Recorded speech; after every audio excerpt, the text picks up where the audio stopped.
Got him, got him, got him. Oh, this one's bigger, this one's bigger. Let's go, baby, let's go.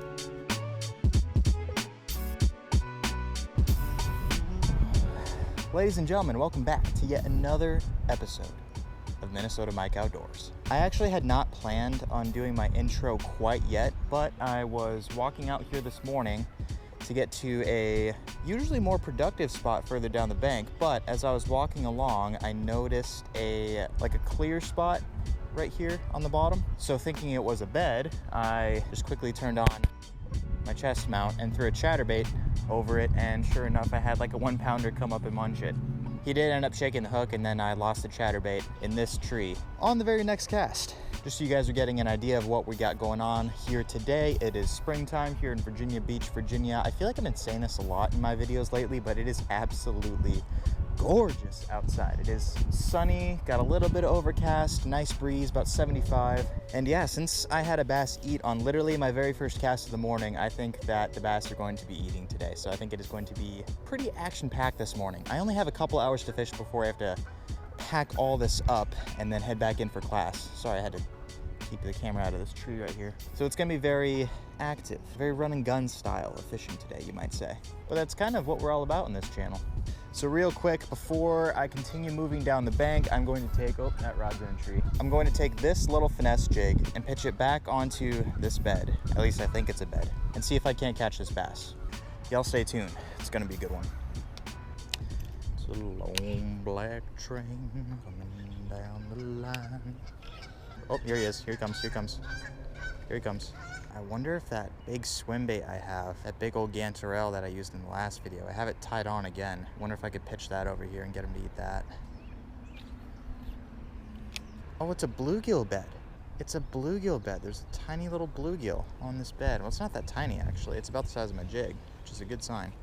Okay, update. So I guess this might not be a bass bed after all. This right here might be a bluegill bed, and the bass is just hunting the outside of it, looking for those bluegill to stray. So I think this play here might be to take this big old carp swim bait that has a big bluegill profile. Let's see if this guy won't work. I might have to come back to this fish because he charged my jig pretty hard, but then he's gone radio silent over the last few casts. So that may just be my cue that he needs some time to calm down and forget that he just put a chatterbait in his mouth.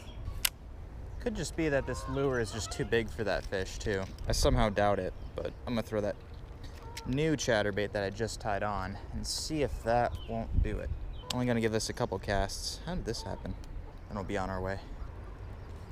Okay, yeah, this fish needs to calm down a little bit, so I'm gonna pack up, keep moving. We'll come back to this spot on our way back. Oh, goobers, geese, so annoying. Can't. Oh gosh, he's coming at me. You goober. Thanks, guys. This is cool. So the water is much clearer now than it was last week or whenever I made that video. So I should be able to get some good sight fishing eats, which I'm very excited about. Beautiful morning out, my goodness. Ah, yes, the infamous, well, it used to be the bass tree. Thus far, it's only been the crappie tree. Time to go in stealthy. I'm leaving my other rods and my backpack behind and just taking my flipping stick, or my micro flipping stick, I should say. Probably gonna get a tick on me after this. Oh, thorns, yep. Ow, thorns.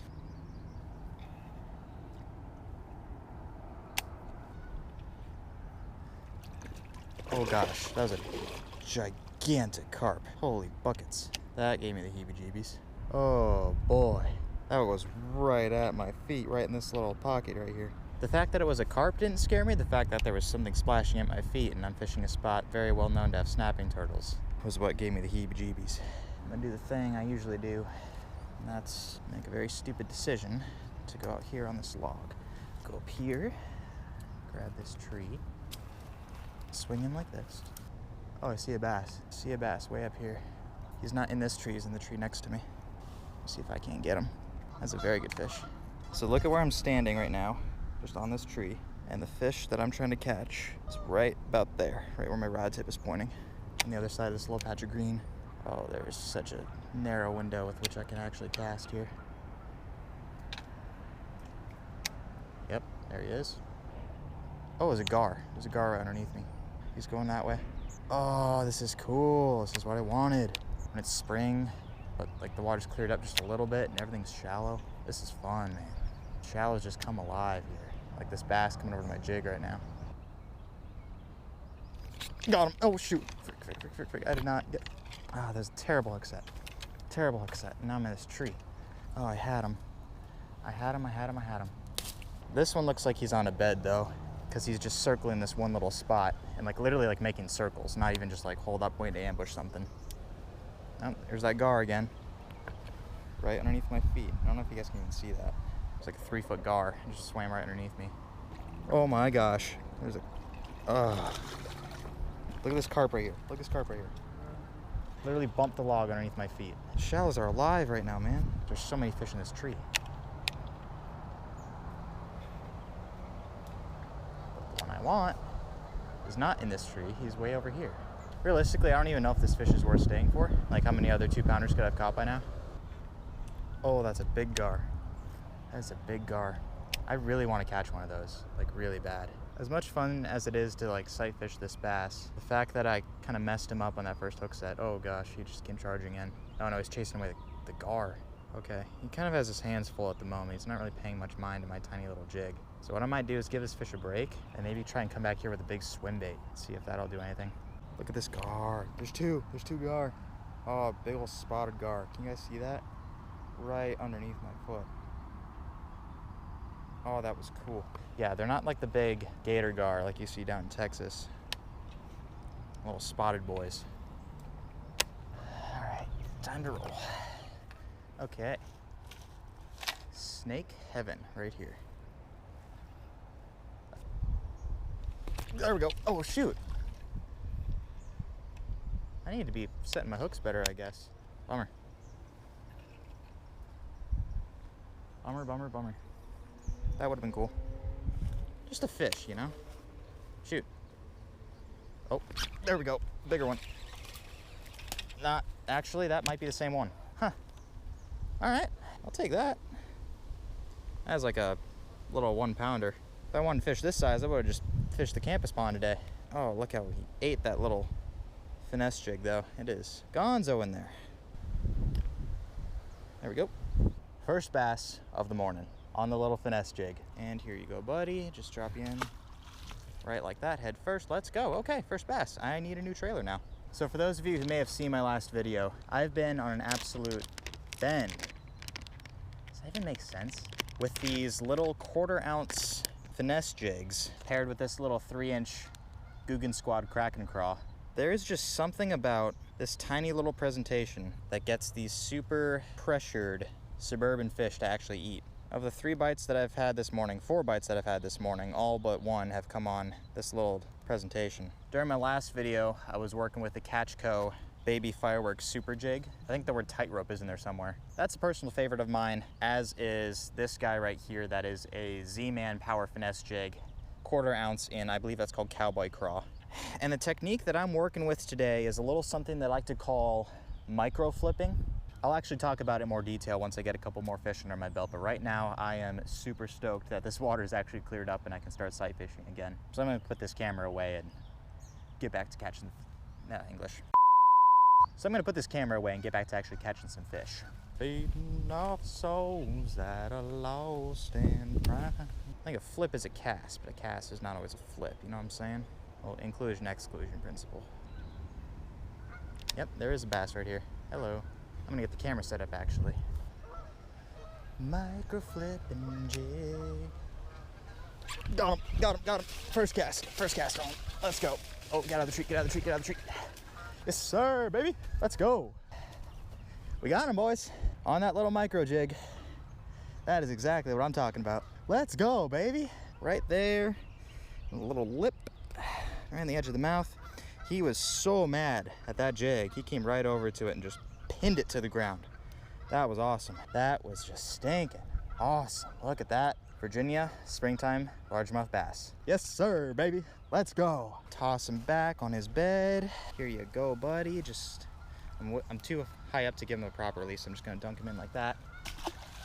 And he swam off. Let's go. Second bass of the day. Oh, I just hit my camera. So yeah, what I'm doing today, guys, like I had said earlier, it's a little deal that I like to call micro flipping. And essentially what that is it's just like normal flipping, but instead of a 7.4 to 7.6 heavy rod and a half-ounce, give or take, Texas rig or giant flipping jig, I'm using just a 7-foot medium with a 71 size reel, 30-pound braid, 15-pound fluorocarbon leader. And then yeah, like I talked about, just that little 1/4 ounce power finesse jig. There is something about having this smaller profile that makes these big suburban bass eat. And of course these fish are on beds, and so they're, you know, constantly chasing off bluegill and carp, and so theoretically you could catch them on anything. I've just found that a smaller profile is much less likely to spook a bass if it drops directly in front of their face. Because if you have like a 1/2 ounce or a 5/8 ounce, you know, big skirted flipping jig or a giant Texas rig, if you drop that right on top of their face, they're likely to just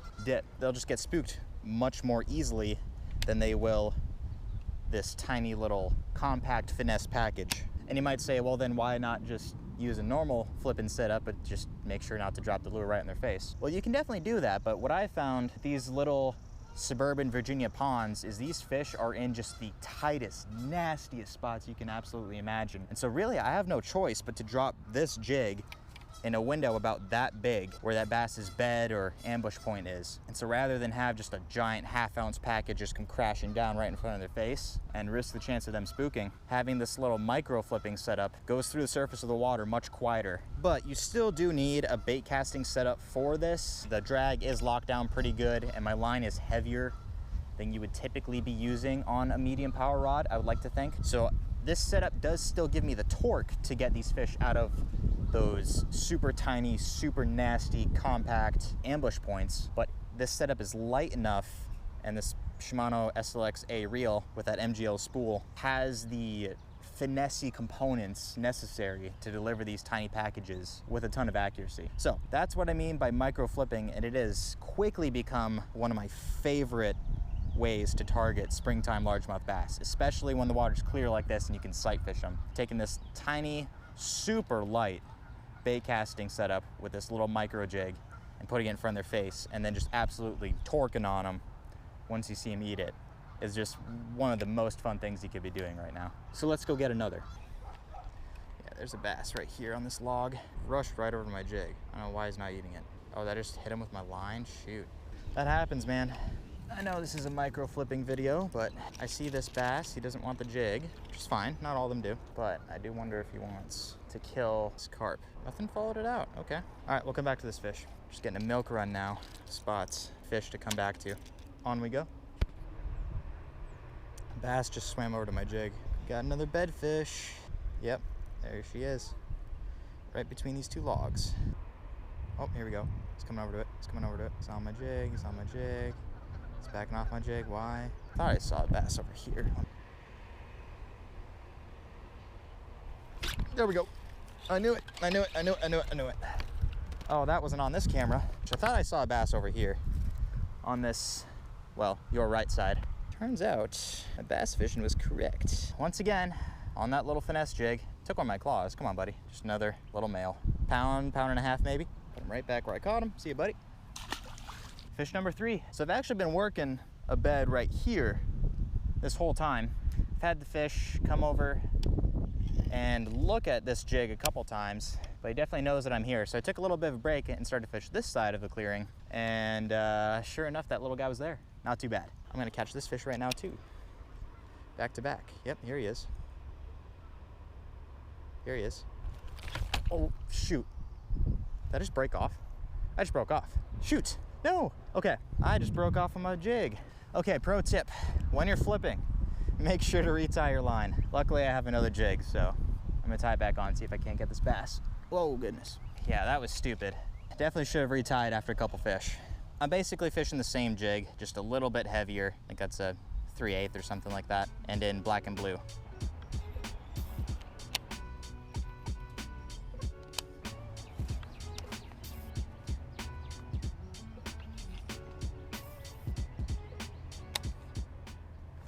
Oh shoot, I just had one. Oh gosh, he still has it. He still has it. Oh no, shoot. Did I break off again? Nope. Oh, that was a cluster. Oh my gosh. Oh, he's still there. Oh, that was garbage. I set the hook right into a tree and I thought I lost him. Bummer, bummer, bummer. He is probably not gonna eat again. And I've just been garbage with the hook sets today. There's just no way this fish eats again. No way. Oh, there's the koi. No way.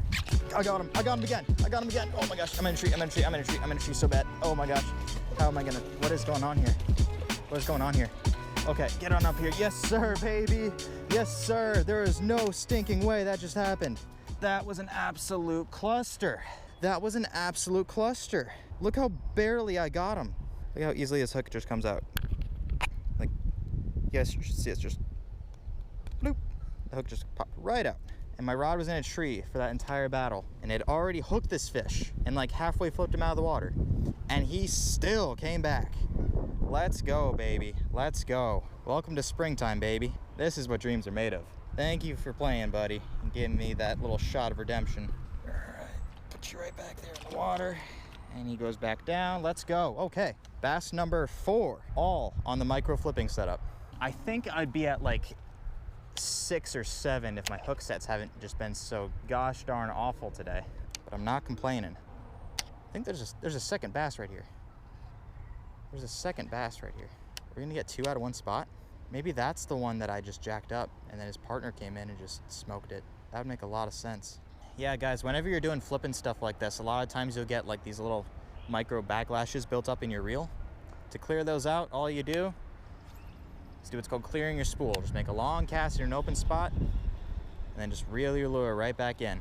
Lay that line out all nice and smooth. If you don't do that, those little coils will build up on your reel and you won't be able to make those accurate, smooth little flips. Clearing your spool, guys, it's an important part of this process. So you guys heard me talk earlier, right before I caught that last fish, about a giant koi that I had just seen. So yeah, basically someone took like a goldfish or like a decorative koi fish, dumped it in this little suburban pond, and now this fish is like 20 pounds or so. Just an absolute tank, but he's like neon orange. And I've wanted to catch this fish for 2 years, and I just saw him today. Pretty cool stuff. Ah, a bass. There's a bass. I see a bass. Oh, he's mine. He is mine. He has no idea what's about to hit him. He has no idea the power of the micro flipping setup. What time is it? How much time do I have? I have an hour. I have an hour. Okay, I can make this happen. Oh, he had it. He had it. He had it. He had it. I have so many fish now reserved that I need to come back to. All right. Add this fish to the list of bass we're going to come back to.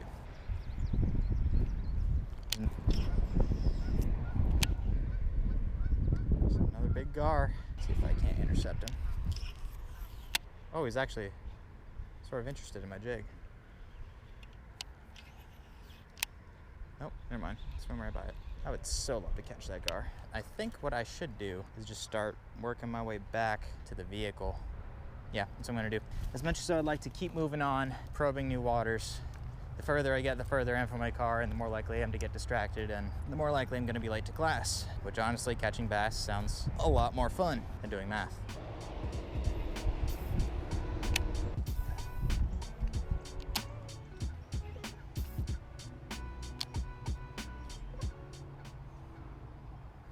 Got him, got him, got him. Oh, this one's bigger, this one's bigger. Let's go, baby, let's go. Let's go. Let's go, baby, let's go. Let's go. Yeah, that is a female. Look at that big bloody tail. This one is still making a bed. Let's go, baby. It's the biggest one of the day. Look at that big old white spot right on top of the head. That spot's all faded. Let's go. Let's go. I'll take that. Give him a drink of water. I kind of want a better video. All right, guys, check, check, check. That's what I'm talking about, baby. That is the biggest bass of the day on that little micro flipping setup. 5th fish, all 5 on that jig, man. Exactly what I'm talking about. Oh yeah. It's probably a 3-ish pounder, a little bit more. See if she's ready to go. And there she goes, baby. Let's go. Let's go, man. Whew, that makes me happy. Almost tripped on a root there. On this little baitcaster setup, man, this thing is just like my absolute favorite. So I should probably explain what just happened there. So about an hour ago, I was at that spot and you guys watched me go through that little bit of a a cluster where I had a bass eat the jig, set the hook, rod was in the tree, fish was still on, so I got the rod out of the tree and tried to flip the fish, and he came halfway up and failed. Oh, there's a bass right here. This is one of the fish that I wanted to come back to. This is the one that broke me off. Let's see if he can't eat this again while I tell this story. So I had that cluster moment, and so I went back in there with the jig and I caught a bass. And I thought that that was that bass that gave me that cluster moment, and I just like miraculously had gotten him to eat again. But I think what had happened, because after I caught that fish and put him back, I threw another cast back in there just to see what was up, and a second bass came in and looked at my jig. So I think what had happened was I had stumbled upon a pair of bass that were spawning. I let that fish be, went down the bank, and then came back to that spot and first flipped back in there. That big one, which I think is the female, came in and just smoked it. Oh, eat it, you sucker. All right, see if this swim bait won't do anything. Oh, she's going to the swim bait. Come on, eat it. Ew, so close. That's a big fish too. That's a good fish. Oh yeah. Oh yeah. Oh yeah.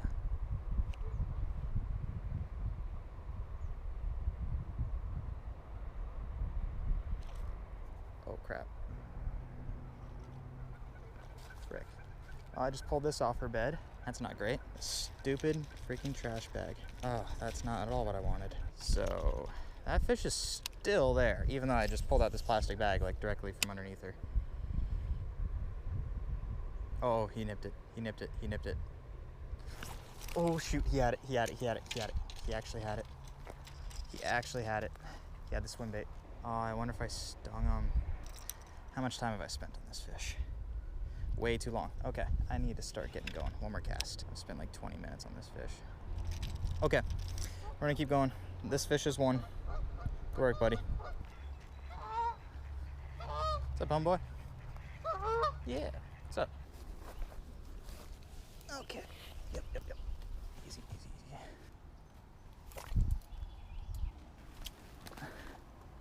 18 summers, Carolina. How about those moves though, guys? Like I just rolled up on into this tree. Like it's my... Oh my gosh, there are carp actively spawning underneath my feet. That's a quote of the day. So I don't even see the bass that was here this morning, and I have to leave in like 5 minutes, so I'm not even gonna mess with this. I'm gonna go back to that fish that I missed at the very start of this video. If I get them, great. If not, then cut to the outro. Okay, so of those 4 or 5 bass that I had previously moved and then decided I wanted to go back on and try again at a later time, we only got one. Luckily, it was the biggest fish of the day, and I think we ended the day with 5 bass total, which is pretty darn sweet. Again, that was basically entirely on the finesse micro flipping setup, just pitching tiny jigs onto largemouth bass beds and waiting for them to get mad enough to eat. Not too shabby of a way to spend a spring morning. Anyways, guys, thank you for coming along on this little fishing trip. Thank you for listening to my spiel on micro flipping. Definitely leave a comment down below what you guys think about this new little technique that I've been trying. If you guys have any tips or tricks or feedback on how I can refine this system, or if I should just abandon it altogether and go back to normal flipping, by all means, let me know. Otherwise, if you guys wouldn't mind going ahead and hitting those like and subscribe buttons, I would really appreciate it. Otherwise, I got nothing else for you. Stay tuned for the next one.